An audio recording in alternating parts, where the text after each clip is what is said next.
when he made that historic speech which exposed the Modi Adani corruption in the parliament, we could see how the ministers, MPs who run around and referring this book, that book, went to speaker, went to marshal.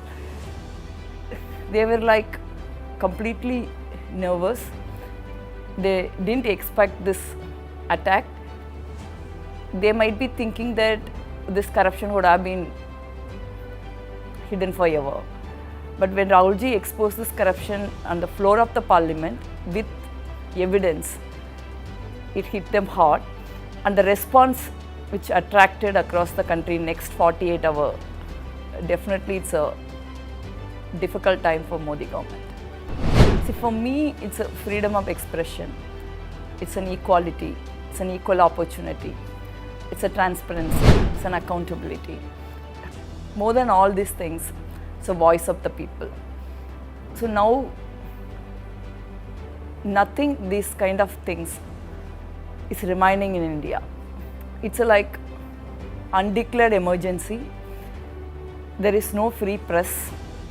There is no free institutions, which includes election commission, even judiciary under pressure, even the choices of people, what they have to eat, how do they dress, whom do they marry. So everything comes under a political scatter, which is very dangerous. Especially the opposition political parties, basically the voice of the common people has been suppressed within and outside the parliament. All the institutions which are supposed to be the pillar of democracy is completely destroyed. It's finally reduced to a one party, one leader rule. This is not what the 70 years, even before the 70 years we have fought for. Indian democracy is one of the proudest democracy in the world. We are the largest democracy in the world. For this democracy, actually, there are many people lay down their lives. It takes decades for us to shape this democracy, which we are all proud.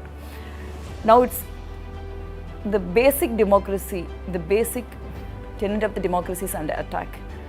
Rahulji relentlessly fighting to safeguard the democracy.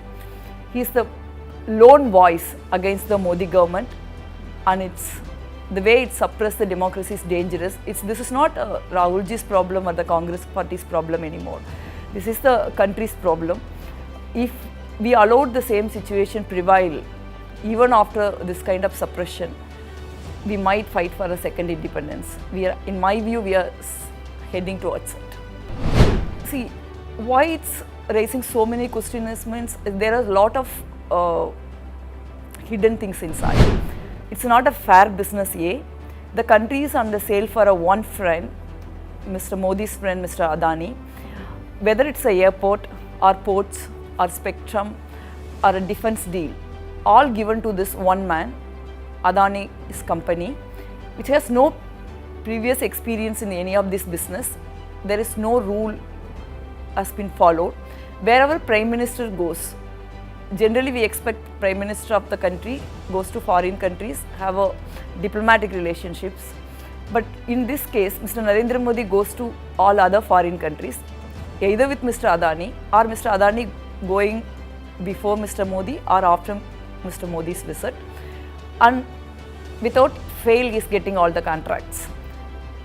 Sri Lankan Power Corporation chairman, which Rahulji also put on record in his parliament speech, testified in front of his parliamentary committee.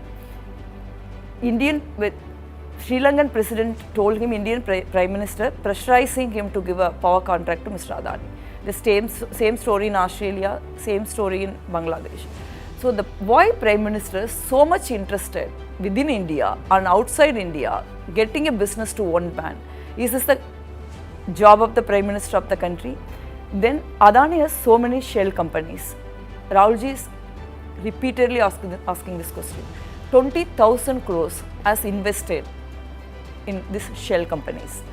Obviously, this is not the money generated by Mr. Adani. Then whose money it is?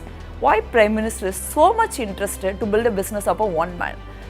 So what is Prime Minister interest? Where this money comes from? This is a very, very important question. Then the company floating all the norms, DRI, SEBI, RBI, finance ministry, commerce ministry, industry ministry, all ministries are sleeping. Why? Why Narendra Modi very much interested in Adani's business?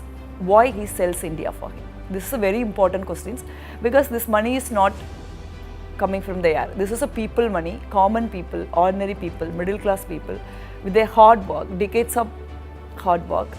They deposited in LIC, they deposited in SBI, they deposited in other public sector banks, public sector undertakings. So this is basically people money. That day, after the Hindenburg report, the LIC alone lost 30,000 crore in a day. It's basically people money. The people are Modi's other friends like Nirav Modi, Mehul Shakshi. Nirav Modi alone looted the bank 17,000 crores, and with the help of this Modi government, he fled from the country. So this is basically a robbery happening in a daylight. This is basically people money. This is a corruption. This is a scam. So that is what Rahul ji is exposing. Because Rahul ji exposing Narendra Modi corruption, his involvement is very clear. It's open to see everyone. So they are now completely on the back foot. So now they think the one voice, which is the voice of this country, voice of our people, voice against the Narendra Modi government and his corruption, they want to silence that voice, but they're never going to do it. In my view, I work with Rahul ji for the last 15 years. We all started working with him from Youth Congress. In my view, he is the same person. But what actually made a difference is BJP understood the ability and leadership qualities of Rahul ji, and he also has a legacy of a Gandhi family, and he is as a leader is individually deeply understand the idea of India. He's a very astute politician. He's an ideologically aligned, committed and uncompromised. Probably for the decade, he's the lone voice against the RSS ideology. He always tells us, this is not about individuals, it's not about hatred, it's about an ideology. We are the ideology, we follow the ideology of Gandhi, which is peace, which is love, which is non-violence. But RSS ideology is completely opposite to the Congress ideology, which is opposite to the country's ideology. The Hindutva, which BJP and RSS propagate, has nothing to do with Hinduism. Rahul ji clearly told in one of our conference in Udaipur, Godse is a Hindutvadi, Gandhi is a Hindu. So Rahul ji very sensitively can understand the ideology of RSS, which is a potential threat to the country, and he exposed the RSS ideology, and which is basically against this Hinduism or the Indian idea of pluralism.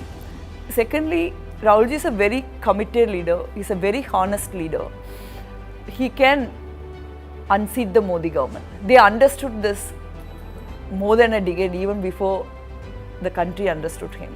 So they spent billions of rupees to damage Rahul ji's image. So they showed Rahul ji image in a very poor light, purposely. They spent so much money, they use their government, they use their cabinet. So then section of media, I will not say section of media, most of the media become the propaganda machinery to the Narendra Modi government and BJP agenda to defame Rahul ji as a person, as a leader, as an individual. So section of the society has bought that fake image of Rahul ji, which is spread by BJP and RSS. But what Bharat Jodo Yatra has brought in open is who really Rahul Gandhi is as a leader, as a human being, as an individual. Millions of people, crores of people have walked along with him, met him, saw him personally, listened to his speech, interacted with him. For the first time in my political life, I'm into politics for the last 25 years. I'm also a woman in politics. So in Southeast Asian societies, a woman, we never goes to physically close to an unknown person, a man, a leader, to hug him and hold his hands and cry to him. I walked Bharat Jodo Yatra throughout from Kanyakumari to Kashmir. I've seen in my own eyes. I always believe it's very difficult for men to give a safe space for women. But for Rahul ji, it comes very naturally. The women of this country could see it. Then, majorly the youth, the people who walk most with us is mostly women and youth. They are able to see how Rahul ji is a very genuine leader, committed leader, how he believes in love, how he is against the hate, what kind of vision he has for the country. So they trusted him. They see him actually, he's an antithesis to Narendra Modi. So that's what makes a difference in my view.